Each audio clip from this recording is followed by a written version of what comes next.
Policy, কোন স্ট্র্যাটেজিতে Iran বাজিমাত করছে জানেন? কারণ ইরানের যে সর্বোচ্চ নেতা ছিলেন আয়াতুল্লাহ আলী খামেনেই, তিনি একটি স্ট্র্যাটেজি ঠিক করেছিলেন। তিনি বলেছিলেন স্ট্র্যাটেজিটা এরকম, যার নাম হচ্ছে KISS, অর্থাৎ যদি দেখা যায় এটার উচ্চারণটা হচ্ছে কিস। স্ট্র্যাটেজিটা কিরকম? ধরুন আপনার যে গোটা শরীরটা সেটা হচ্ছে একটা দেশ, এবারে সেই দেশের তো অনেক পার্ট রয়েছে, সৈন্য রয়েছে। এবারে যদি ধরুন মাথাটা কেটে বাদ চলে যায়, তাহলে আপনার বডি কি লড়াই করতে পারবে? সহজ উত্তর আসবে যে না, মাথা কেটে বাদ গেলে শরীর কি করে লড়াই করবে। আর এখান থেকেই বদলে গেছে ইরানের স্ট্র্যাটেজিটা। এমন একটা স্ট্র্যাটেজি ঠিক করা হলো যাতে মাথা কেটে গেলে পরেও শরীরে লড়াই করতে পারবে। আর ইরানের এই স্ট্র্যাটেজিতেই বর্তমানে বাজিমাত হচ্ছে। ইরান একেবারে ছুটিয়ে মারছে আমেরিকাকে, ছুটিয়ে মারছে ইসরায়েলকে। কোনোভাবেই ইরানকে আটকানো সম্ভব হচ্ছে না। অর্থনৈতিক দিক থেকে যদি আমরা দেখি, আমেরিকার থেকে অনেক দুর্বল হচ্ছে ইরান।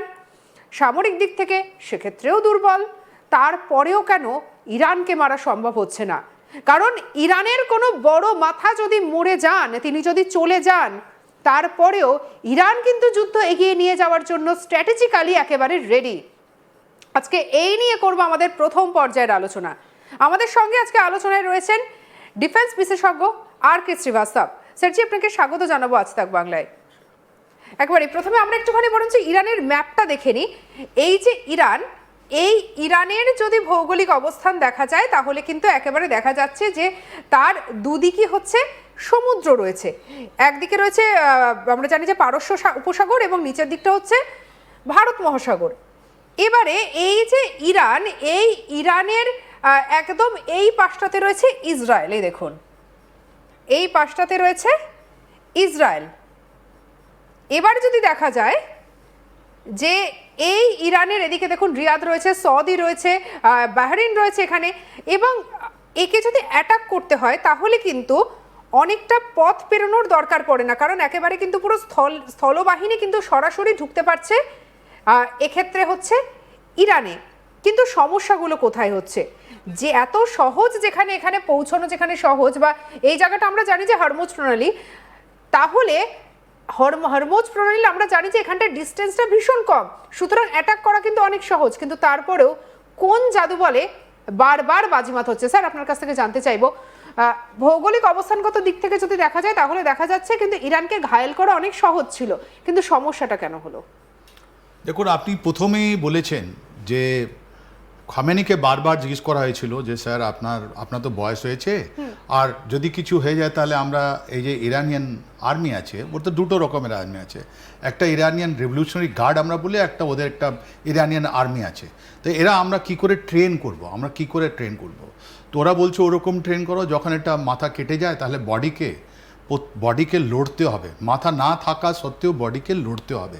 এটা প্রথম স্ট্র্যাটেজি। তার মানে ওদের চিন্তা ভাবনায় এই যে ইরানিয়ান যেটা রিভলিউশনারি গার্ড আছে, ইরানিয়ান যেটা কান্ট্রি যে এটা আছে, আর্মি আছে, ওর মধ্যে এই জিনিসটাকে আপনাকে ঢুকিয়ে দেওয়া হলো কি যদি মাথা না থাকলেও তোমরা লড়বে, আর বডিটা যদি পার্টও কেটে যায়, প্রত্যেকটা পার্ট তোমরা লড়বে। এটাই আমাদের অ্যাকচুয়ালি ভারতীয় যেটা আমাদের ট্রেডিশন আছে, যুদ্ধের যেটা পদ্ধতি আছে এখন পর্যন্ত আমরা যে শিখলাম, এই মধ্যে এটাই দেওয়া আছে কি টুকরা টুকরা কাট মারে। তার মানে হলো প্রত্যেকটা বডির একটা পার্ট ওরা মরে যাবে না, ওরাও যুদ্ধ চালিয়ে যাবে। আর এই পদ্ধতি নিয়ে আপনার ইরানের যেটা স্ট্র্যাটেজি যেটা হচ্ছে ওটা ইভলভ হচ্ছে। তাই দ্বিতীয় জিনিস খামেনি বলে গেলেন kiss, KISS, keep it simple stupid. Keep it simple মানে একটা কমপ্লেক্স, একটা টেকনোলজিক্যালি অ্যাডভান্সড আপনার যেটা আমেরিকা আছে, ওকে কি করে আমরা ওকে হারাবো আমরা? তোরা বলছে সব জিনিসগুলো আমি খুবই সিম্পলভাবে রাখবো, রাইট? দুটো আমি আপনাকে এক্সাম্পল দিয়ে দিচ্ছি এর মধ্যে। প্রথম, এটাই স্টিলথ টেকনোলজি, যেটা 30 ইয়ার্স লেগেছে, 30 বছর লেগেছে স্টিলথ টেকনোলজিকে আপনার ডেভেলপ করা আমেরিকাতে। আপনিও নাম শুনেছেন নিশ্চয়ই, F-32, B-2 বম্বার, অনেকগুলো জিনিস দেখলেন একদিক থেকে অন্যদিকে। আর আমেরিকা বারবার বলছে যে এটা আমরা গর্ব করি যে আমাদের কাছে একটা স্টিলথ বম্বার আছে, এটাই তো। এই স্টিলথ বম্বার মানে কি হলো, আপনি যদি আপনার আকাশ থেকে যখন যাচ্ছে বম্বার আপনি চোখে দেখতে পাচ্ছেন, কিন্তু এই যে রাডার আছে, রাডারের উপরে ওর কিন্তু সিগনেচার আসছে না, কেন যে ওরকম একটা কেমিক্যাল কোটিং করা হচ্ছে, এরকম টেকনোলজি দেওয়া হচ্ছে যে এই যে ওকে ক্রস সেকশনে ওদের একদম মতলব বিন্দু মাত্র জিনিস দেখা যাচ্ছে, ওটা বুঝতে পারছে না কে এটা টেকনোলজি, এটা রাডারে। কিন্তু ওর একটা তো হিট আছে, একটা যখন বাতাসে উড়ছে ও তো একটা হিট, ওর মধ্যে একটা হিট জেনারেট হচ্ছে, রাইট? তাহলে এই ইরানিয়ানরা কি করলো, ওরা বললো ঠিক আছে তুমি আমাদের রাডারে আসবে না, আমি তোমাকে হিট সিকিং মানে আমরা এরকম মিসাইল ছাড়বো যেটা শুধু বাতাসে হিট যেটা আছে, উষ্মা যেটা আছে, হিট নিয়ে ওটাই ওর পেছনে যাবে আর ওরা মেরে দেখালো। তার মানে 30 বছরে যেটা আপনার এই ছিল এক্সপেরিমেন্ট ছিল, যতগুলো বানানো জিনিস ছিল, কত হাজার কোটি জিনিস এটা ছিল, একদম সিম্পল টেকনোলজিতে, কিপ ইট সিম্পল স্টুপিডিটিতে শেষ করে দিল। দ্বিতীয়, আপনি দেখুন যতগুলো এদের সামরিক যতগুলো নেভেল জাহাজ আছে, ইউএসএস শিপ, যেরকম আছে আপনার লিঙ্কন ছিল, ফোর্ড আছে, আপনি দেখছেন ফোর্ড এখন ওখান থেকে বেরিয়ে গেছে। তো ওখানে তো শুধু আমেরিকানরা নয়, ওখানে অন্য দেশের লোকও থাকে, 2-4 জন, 10 জন, 15 জন ওরা থাকে। এটা মাল্টি ন্যাশনাল জিনিস ওদের কাছে আছে। যতগুলো আমেরিকান সোলজারগুলো আছে ওদের কাছে কিন্তু ওরা সিকিওর কমিউনিকেশন দেয়, তার মানে ওরা কোথায় আছে, ওদের কথাবার্তা কি আছে, এটা কেউ জানতে পারে না।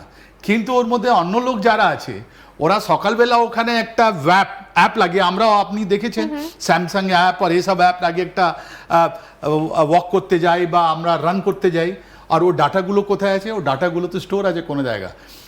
এই যে শিপ মধ্যে, এই যে জাহাজের মধ্যে উপরে যারা এক্সারসাইজ করছিল অ্যাপ নিয়ে, ওদের প্রোফাইলগুলো ছিল, আর ওই প্রোফাইল ধরে ধরে ওরা বুঝতে পেরেছে কি এই মানুষ, এর র্যাঙ্ক এ আছে, এর নাম এ আছে, আজকে এখানে ছিল, কালকে কোথায় আছে, পরশুদিন কোথায় আছে, একটা ওরা বের করলো। আর তারপর জিও লোকেট, তার মানে উপর থেকে আপনার বাতাস থেকে ওরা স্যাটেলাইট ধরলো, যেটা আমরা বলি জিও লোকেট। তার মানে এটা কি সৎ কি ইউএসএস টার্পোলি এখানে আছে, এটা কি সৎ ইউএসএস ফোর্ড এখানে আছে, আর এটা ধরলো কি করে ওই যে লোক যেটা আপনার একটা সিম্পল অ্যাপ নিয়ে যাচ্ছে, এটা রানিং করছে। একটা কথা একটু জানতে চাই, এবারে যদি আমরা ইরানের অবস্থানটা দেখি, বা আমরা যদি একটু আমরা চলে আসছি একদম এই জায়গাটাতে, অর্থাৎ খার্ক দ্বীপের জায়গাটাতে আমরা যদি চলে আসি, ভীষণই গুরুত্বপূর্ণ এই খার্ক দ্বীপ হচ্ছে বর্তমানে দেখা যাচ্ছে। এবারে এই খার্ক দ্বীপের দিকে কিন্তু এই মুহূর্তে নজর হচ্ছে অন্যান্য আরো অনেক দেশের, আরো অনেক দেশের, এটা ভুল দেখিয়েছিলাম, এই জায়গাটা রয়েছে হচ্ছে খার্ক দ্বীপ, এবং এই খার্ক দ্বীপের দিকে কিন্তু নজর হচ্ছে এই মুহূর্তে আমেরিকার, এই মুহূর্তে অনেক দেশের। তাহলে ঠিক কোন জাদু বলে এখনো পর্যন্ত খার্ক দ্বীপকে সুরক্ষিত রাখতে পারছে হচ্ছে ইরান? বেশ, দেখুন আপনার এই গতকাল অনেকগুলো জিনিস ঘটে গেল আপনার এই খাড়ি দেশে। আপনি তো বারবার দেখাচ্ছেন, আপনি যদি পুরো খাড়ি দেশটাকে একবার আপনি ছোট করে দেখান তাহলে আপনি বুঝতে পারবো আমরা এখানে কি আছে। জেলনেস্কি, ইউক্রেনিয়ান যেটা প্রেসিডেন্ট ছিলেন, উনি 2 জায়গায় ছিলেন, উনি 2 জায়গায় গিয়েছেন, রাইট? উনি গেছেন সৌদি আরবে গেছেন, তারপরে ওরা বাহরিনে গেছেন, অ্যান্ড তারপরে আর ইউএইতে আপনি কথাবার্তা বলেছেন যে আমি তোমাকে এই যে